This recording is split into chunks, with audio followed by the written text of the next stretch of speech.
The broadcast is now starting. All attendees are in listen-only mode. Hello, my name is Hanne van Raaten. I'm product manager for Multifill. Thank you for joining the Multifill 2019 What's New presentation. I'll be going through a presentation with detailing a number of the new features that came into the Multifill 2019 release. But before you do that, I want to highlight that Multifill actually this year turned 40. So Multifill started in Melbourne in 1978, founded by Colin Austin, and with an idea about trying to apply some science and some technology around some of the more complicated issues around injection molding that at the time were completely mysterious. So now the initial concepts were relatively simple. Now we know Multifill is a very widely featured, complicated product with many applications. So we came a long way. 40 years is quite a bit for a software company. So the technology has been around for an extremely long time. It's actually something we're very proud of. So with that being said, moving to the rest of the agenda. So the 2019 release is again pretty packed with a lot of new improvements that we made over the year. So I'm not going to go through this in this particular slide because I'll hit most of these points down the rest of the slides in a bit more detail. But there's areas that we are basically making improvements for to improve our market position. We made some good user improvements for making the product better, easier to use, and reducing time to solution. And then some high-end features that we added to this release as well. So with that, one of the new features we added this time around was a capability where we can share as Multifill users images of the analysis with third parties. So think about it as Snapchat. So with Snapchat, you take a screenshot of a picture, and you want to share it with some of your friends. Now this is very similar to that in the sense that it takes in a three-dimensional image. You upload that image like a lightweight format to the cloud, and you can give access to this three-dimensional image to your colleagues or somebody you're collaborating with, or let's say a sales guy in the field that needs some information real quick. This is really not a fully fledged data set. It's just a skin representation of the part with a result patched on top of it. So very lightweight. Also, if you're concerned about data security, you actually have the right to share this with a specific person. After 30 days, unless you actually extend it, the image will be deleted. So it's a nice service, and I'll go through a step-by-step real quick to show more or less how this works. And the point of this basically is you can actually create, you can share your information with your colleagues or other collaborator, and that person actually can create feedback. So I'll show this in the next couple of screens. So I start the synergy, and with a new tab over here, the shared views tab, where I can actually start sharing data. So to actually activate it, you can click on the shared views button, and it will start this application in the software and becomes a part of Synergy at this point. And when you have basically selected a view you want to share, you click on Shared New View, and the result gets uploaded to the cloud. You get a link that you can provide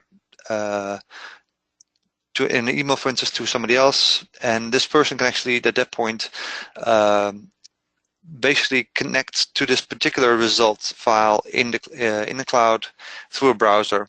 So this is the browser view that I have. This is using Chrome right now, but it's accessible from a browser without actually any installation. And at this point, I can actually rotate this. I can change the representation of it a little bit, like I can change the background, make the part lower gloss, higher gloss, whatever I want to do in terms of visibility, visualization. I can make some changes to it.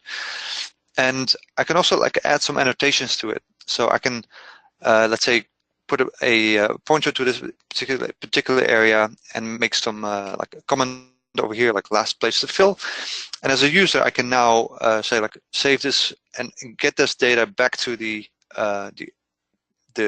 owner of the data set. So I'm now saving this data set, and I could a second image of this that now includes sort of the comment into it. And now, as me as a user, Multiplow user, I can actually see that somebody made a comment over here, and I can review the commentary, and maybe it could be something like, hey, so maybe we should put the next injection point in this particular location, or this area is warping too much, or whatever it is that you want to do over there. There's a lot of, you can communicate with a third party that is not actually with you at this point. So it's a very lightweight, quick way of sharing data. It's something I think we has a lot of potential, and we're pretty enthusiastic about the application here. Another thing we added this year was the Fusion 360 Ultimate. So before I can go on, this application, the shared views, is available for people with a subscription license for Moldflow. So people on maintenance without subscription will not have access to this, but people with a subscription license for Moldflow will be able to take advantage of this collaboration tool. And the same goes for Fusion 360. People with a subscription license for Moldflow will get access to Fusion 360 Ultimate. So for those of you that have used Sim Studio tools in the past, this is also based on the Fusion platform that includes things like model repair, simplification tools, but also has a lot of other technologies built into it right now. So it's significantly larger than just model fixing or push-pull modeling. It also has CAM functionality in there. It has generated design functionality in there. It has, like I said, CAM, some structural software in there. It's a big bundle of functionality that you can access to as part of your Multiplow subscription. So check it out. There's a good feature compare available online if you Google Fusion 360 Ultimate's feature compare, and there's a big page on what are the things that you have access to as part of your Multiplow subscription in terms of Fusion 360 Ultimate. So how this works, it's very similar to what you had with Fusion in the past, or Sim Studio tools in the past, where to get started in Moldflow and press a button to export the data to Fusion 360. You can simplify the model or make some repairs or make some changes to the model, and then you can click a button in Fusion 360 and it actually will come back to Moldflow at this point, or Moldflow Insight. For Advisor, the workflow is actually more like a one-way, so you can start in Fusion 360. You can actually import a model into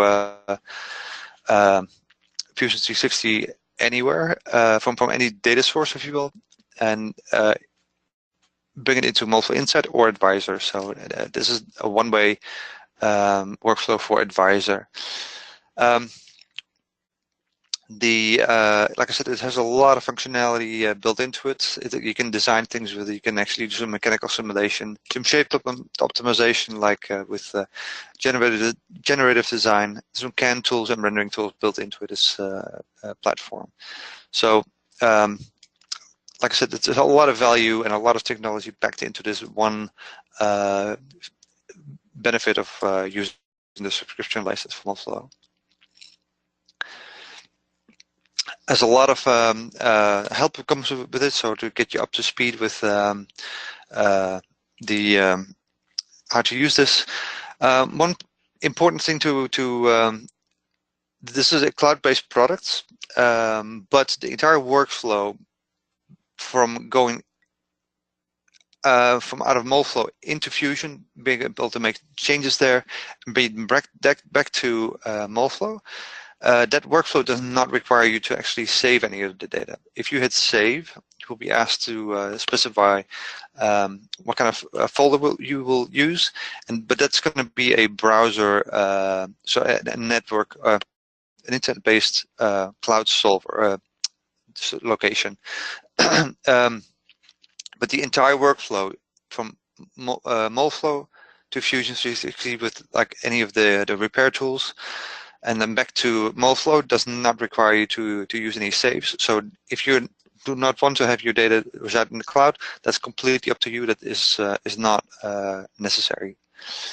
There's another workflow where you can actually also switch to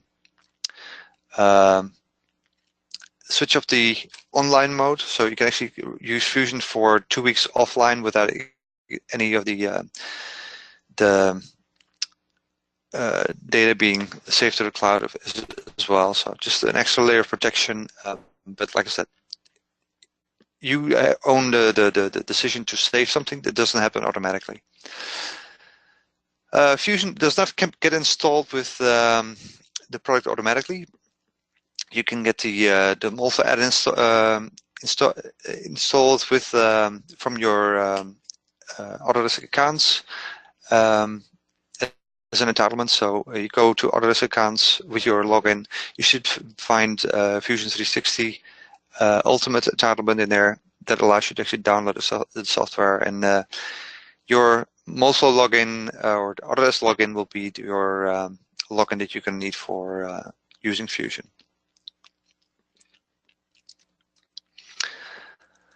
Another big thing that we added this release is we replaced a good chunk of the data transfer code for the job manager. So this has clearly shown a massive improvement in the reliability of the data transfer. So it's been one of the things that we've been working on for the last couple of years to improve the reliability of the job manager. This is now, I think, reached a good stability and reliability.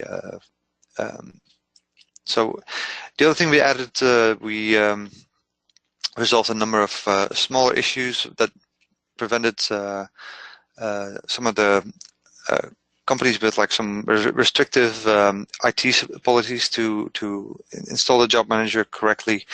That's now actually a lot more transparent and easier to work with. So also on the Linux side, we made some good improvements there. So definitely, if you struggled with the job manager in the last couple of years, I would strongly suggest you use the new job manager in 2019.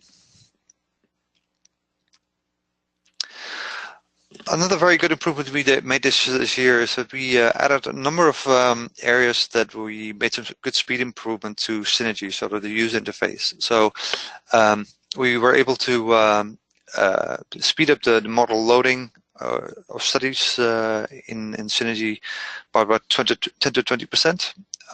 Also, when you create a layer, in some cases, like with a very large model, it could take quite a bit of time, and it's also improved significantly.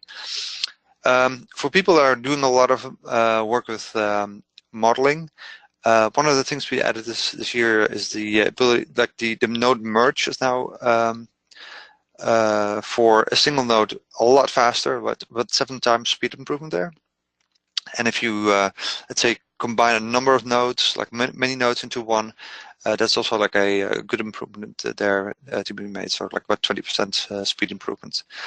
Also, the generation mesh statistics now is about 5 times faster, but it depends on the number of cores that you have on your machine. Another good improvement we made this year is the ability to specify at a layer property whether or not you want to cut through a specific layer or not. So in this particular case, in the image on the right side of the screen, we cut through the mold while we actually left the parts and the insert, let's say, uncut. So you can go through a mold now place the cutting plane a lot more precisely without actually understanding, losing perspective of where the cutting plane is relevant to relative to the part itself. So there's still a bit more work to be done. We also want to expand this functionality to also work on the results. So there's more work to come in the future. This is a new enhancement we made as a direct request from some of the customers that we've been talking to at user meetings and throughout the year. The ability to actually run a coolant flow analysis without actually running the entire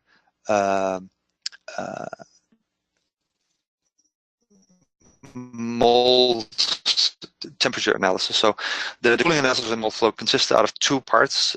Basically, the first part is the coolant flow, how the water and coolant media flow through the cooling channels. And then the second part is the thermal analysis. Now, the thermal analysis can take a bit of time to complete. And if you're just really trying to optimize the mold layout for coolant flow, you don't necessarily want to wait that long. So like the coolant flow analysis can take a couple of seconds, and you will be able to find out really quickly what the how your mold is going to perform.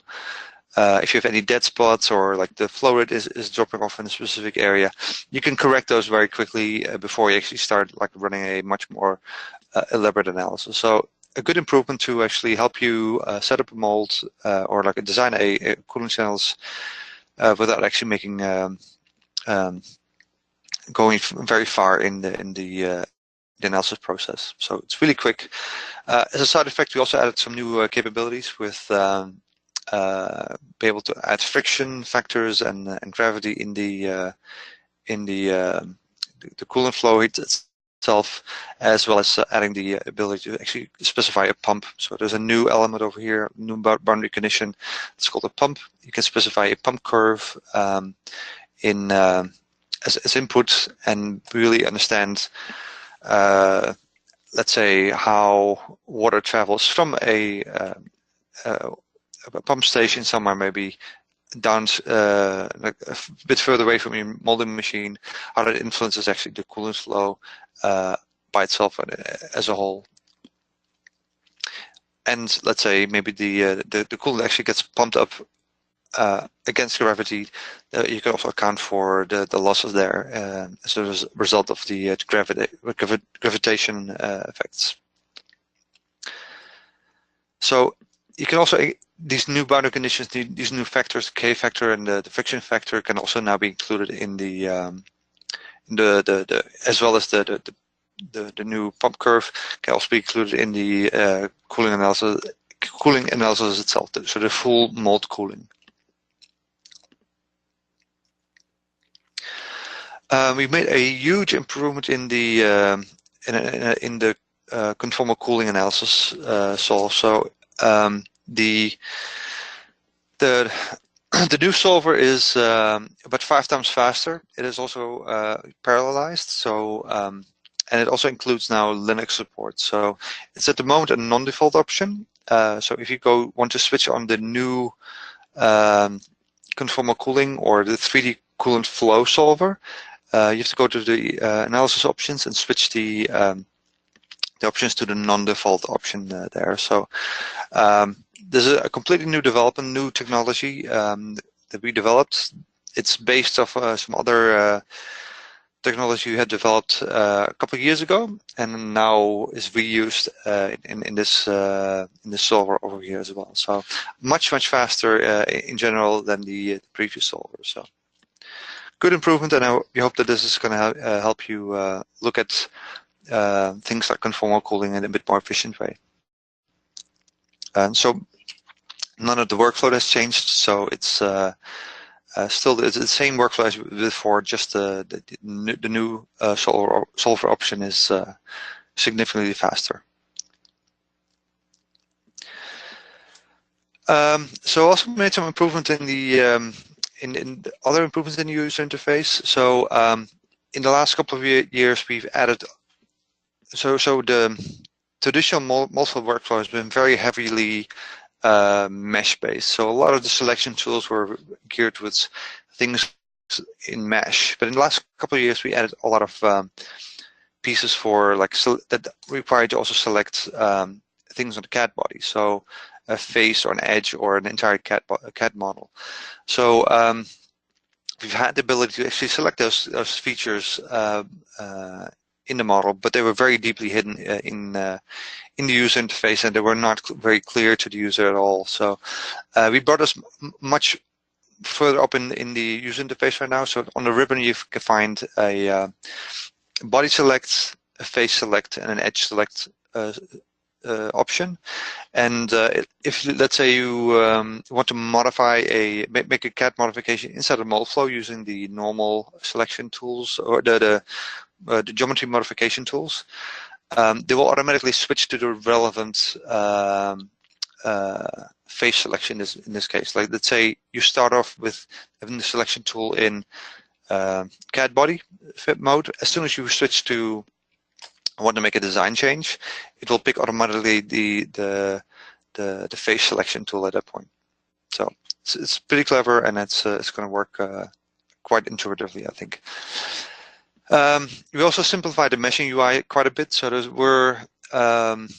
we've had many tabs in the meshing dialog for a while, and there was quite a bit of room for consolidation. So we can now find the preview button instead of having it in the general tab. Actually, it's now on the top level over here.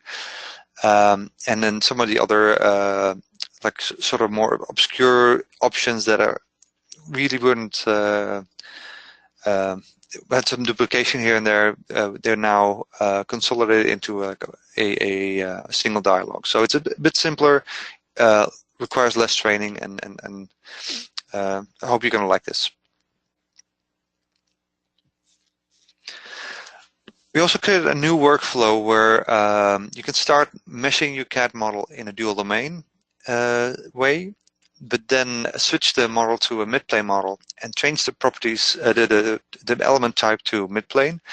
And then by switching the element type from dual domain to midplane, the thickness information that we calculated with dual domain actually is now retained on the midplane model itself. So this makes a very good workflow now available to if you want to create midplane meshes without actually having to use third-party tools. So in this particular case, I started off with a dual domain mesh. I basically said, like, well, I'm going to switch to a midplane mode right now. I selected all the elements over here on this model and basically turn it into midplane elements. And then the like I said, the thickness information was retained on the midplane elements now. The only thing I need to do now is basically remove the outer skin or the inner skin, and basically make sure that I still have one plane or one midplane face, a set of faces that are in midplane. And if, let's say, you have ribs in a part, by removing one of the planes, you actually have to do a bit of cleanup with the reconnecting the ribs back on the base of the model itself. So there's a bit of cleanup you might have to do, but if your part doesn't have a lot of ribs and it's relatively simple, this is a very easy and convenient way to get to a midplane model. So this was again a direct request from customers that we got to hear particularly in China. Also, in the last year or so, we've had a lot of people ask, like, can we add sync mark estimates for overmolding? For overmolding, until this point, it was not available. We added now this for the overmolding process as well, and we also made some improvement in the consistency between the sync mark projection between midplane, dual domain, and 3D, which is a lot more consistent now than it was until this release. So some really good improvement to ensure that we give the same answer, or more or less the same answer, independent on the mesh type. We also spent a lot of time on improving the fiber orientation once more, particularly in the 3D area. So the first thing we did is basically we improved the default set of fiber orientation parameters for the MRD model. So the MRD model is now still the default version of the fiber orientation model. And over the years, we actually were able to collect more data sets from different material suppliers that allowed us to actually improve the default settings for those the MRD model. And this has shown a lot of good improvements in correlation with experimental data. Another thing we did is we have now a good way to capture the skin effect through the fountain flow, accounting for fountain flow effects in 3D flow. So, and until this point, you always had a hard time actually seeing the drop off. Typically, in the experimental data, we typically see at the skin layer a drop off in fiber orientation in the first dominant direction. And we had a really hard time capturing that effect in the flow solver.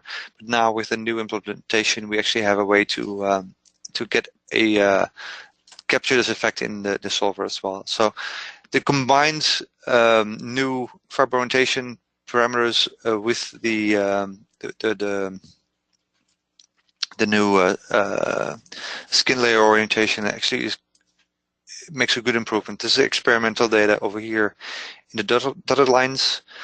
The 2018.2 release is represented by the dashed line, and the solid line over here is now the fiber orientation with the adjusted fiber the MRD parameters as well as the skin orientation layers. So very good improvement, and we're excited where this is how far this has come in a short amount of time. So if you some material suppliers have spent time in optimizing the fiber orientation parameters themselves.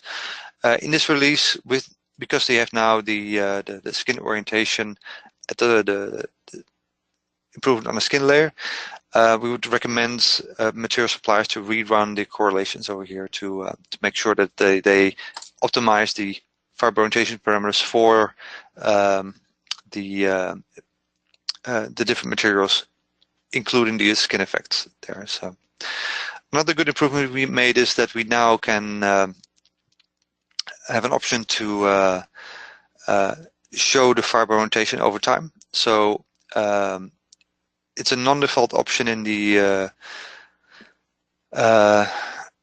solver settings because it creates a big data sets, but I think it's important for people to understand how these the fiber orientation evolves over time. So this is now available for midplane, dual domain, and 3D.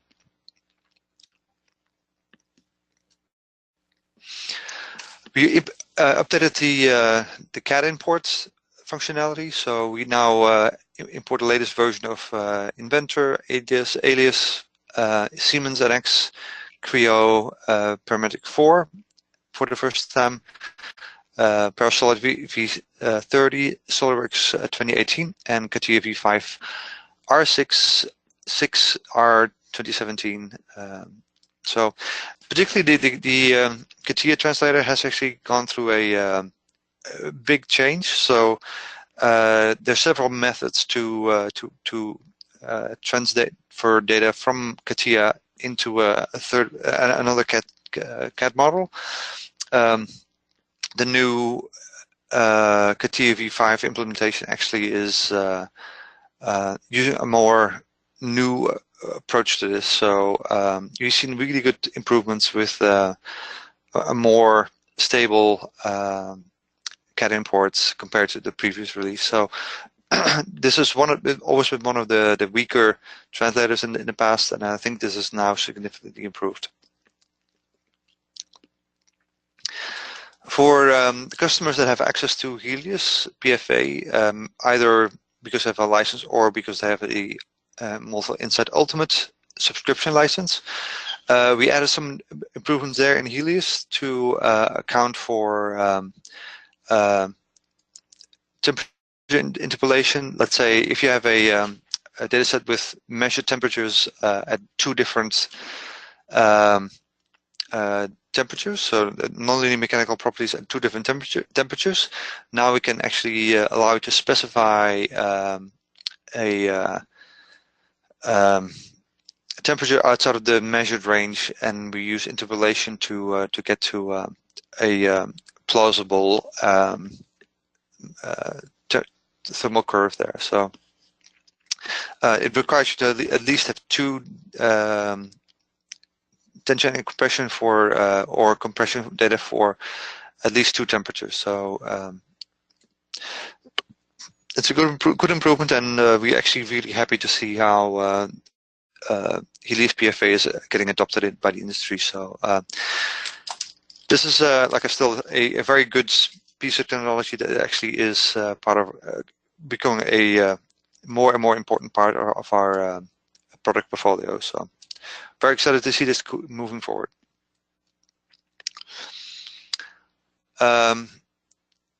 You also added some ability to actually handle multi-fillered materials. So some of the materials have multiple filler types in there. A silicone with maybe a fiber. We now allow Helios PFA to take advantage of that those multi-filler materials. And we updated the CAD platform, the CA platforms to include Abacus 2016 and 2017, ANSYS, and Autodesk Nestran. So there's still a bit more work that was done over on the solver side. That's going to take much more time than actually we have time for today. But I'll go through the things really quickly over here. So precondition improvements for reactive injection molding, and in case you have like 3D flow and you want to include inertia there, there's a really good improvement in the way we handle low viscosity analysis with like inertia switched on. So really good to see that the progression there. Some enhancement in core shift analysis. So we saw that there were some problems in some cases where the flow with the core shift was not impeded enough. So if, let's say, you have a core shift happening in injection molding, in some cases we were not seeing if the core were to move far and actually let's say connect with the other mold half.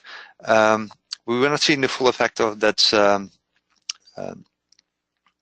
that core deflection in flow. So some really good improvements were made there. So this should be a lot more reliable. So when the improvements in the two-shot overmolding cool enhancement. So the there were some improvements with the how the mold and the first shots were not touching properly. So that's now better. So now we have also compression elements for sink marks. Core back distance for Mustel is increased. So now we can actually have a core back analysis with a larger sort of motion in the core back to improve the how much foam you can actually create. So it's now 5 times larger than before. We made some improvement in the reliability of the valve gate solver with the AMG matrix solver improvements there. So this should be now be able to handle valve gates a bit better than before. You can now export the cell structure in microcellular injection molding to Nestran and to to look at taking into account the foam structure in a structural analysis, and we added venting and core shift support for powder injection molding or metal injection molding itself.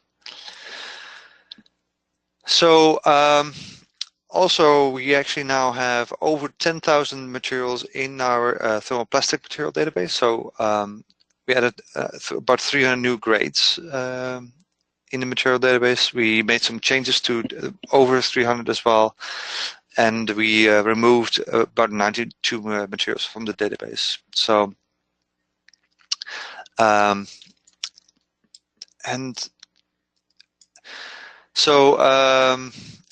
important for before we get started, it's important to actually before install to understand that you are going to need an upgraded design license manager for Autodesk. So if you go in installation, go to the install tools and utilities in the opening screen of the Multifill installer. That's where you find your license manager. This needs to be upgraded to AMDL version 11.14. This will not work with prior versions. So also we ended the life of Multifill CAD Doctor as an Autodesk product. So customers with a subscription for or maintenance contract for CAD Doctor can now go to Elysium directly and get their product renewed directly by Elysium. So going forward, this will be an Elysium product. It will be sold, maintained, and supported by Elysium directly. So Elysium has been a great partner for us in the years. They have a great product.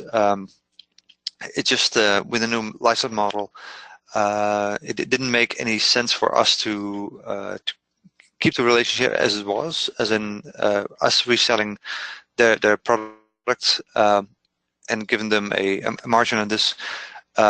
They in the new pricing structure, in the new world with subscription, it was harder for that to still make sense. So we're still very good partners with Elysium. So they have access to our software. We'll continue to work on improving this interface. They will continue to have an export button directly into Moldflow.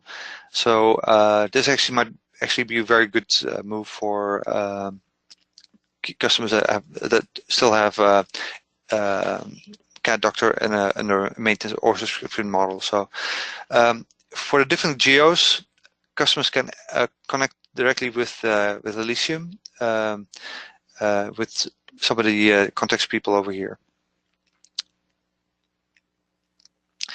For you will be able to renew for more or less the same cost with Elysium as you had been under the Multifill contract, but you're going to need your serial number to be provided. So,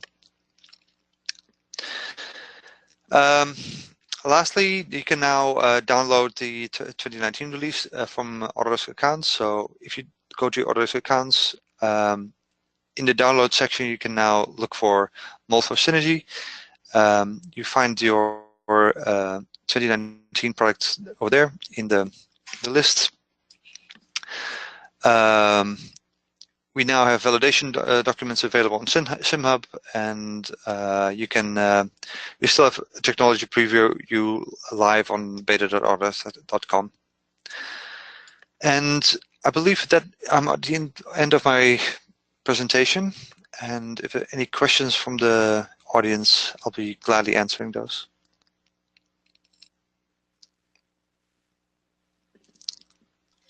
So Hannah, we do have some questions that came through, so let me read some of those off. So deflection views with the shared views, is that being implemented anytime? Not yet, but we do expect to extend the functionality there. So it is still, I believe we do have some initial code for that in an internal version of that thing, but it wasn't quite there yet. So we do intend to make some further improvement to make that particular area a bit more sort of fully fledged. So there's a bit more work to be done, but I think it's the whole browser-based viewing is actually really elegant, and I think it's very quick. But like this is still a version 1, no doubt. Okay, so I guess that would be the same with animations on the viewer as well. Correct. So there's a format for that, but I think down the line we will do more with browser-based viewing in different parts. That being said, this is really intended to be a view. So animation necessarily is not a view. So so when we go further with let's say more web-based post-processing, this will be more. I think that's a more appropriate place to look at animations there. But like I said, there's more to be done there, and more to come in the area. Cool, thanks. So the speed increase on the conduction solver, is that both the conduction and the flow-based cooling solver? Conduction solver. I'm assuming that we're talking about the new 3. So this is basically can you repeat the question, because I'm not entirely tracking? Is the speed increase on the conduction solver only, or both the conduction and the flow-based cooling solver? Oh, it's on the flow-based. So this is the 3D flow coolant flow that we have improved. Okay, and then is there any guidance on the quality of the dual domain mesh prior to switching to midplane? No. So in general, like the requirements for dual domain and midplane are very similar when it comes to mesh densities and stuff. So it's not necessarily going to be that different. So what you have considered to be a valid dual domain model should typically also be okay for midplane. So. For the fiber orientation improvements, do these also affect the flow front advancement for things like flow runners? No. So the fiber orientation comes after the flow analysis, and there's not at the moment not a feedback loop back into the flow solver itself. So fiber orientation does not at the moment affect flow. If that's, I hope that answered the question.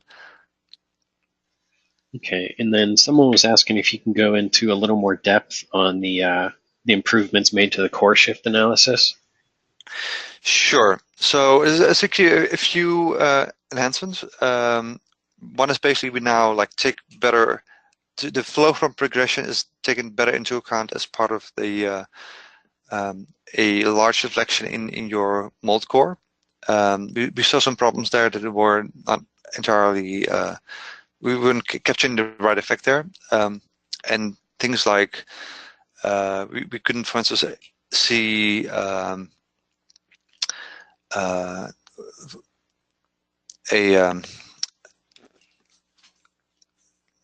area where basically not unfilled area would not even occur. So in some cases the flow run would progress too optimistically now so far. So with the new improvement, actually that's a lot better covered.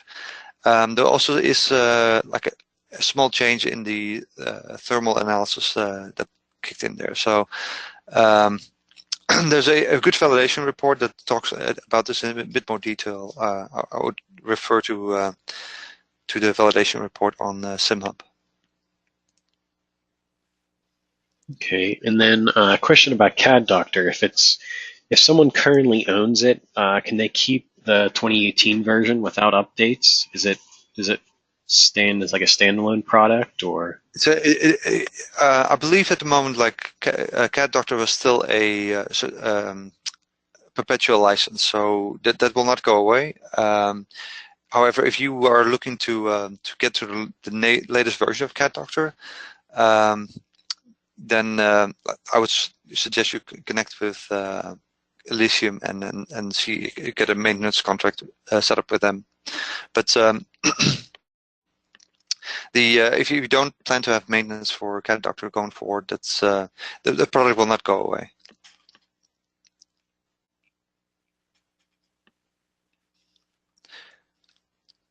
I think there's going to be some consequences though with sort of the CAD translators running, not being able to update and get updated to the latest and greatest versions of the translator. So that's going to be a diminishing value at that point. So.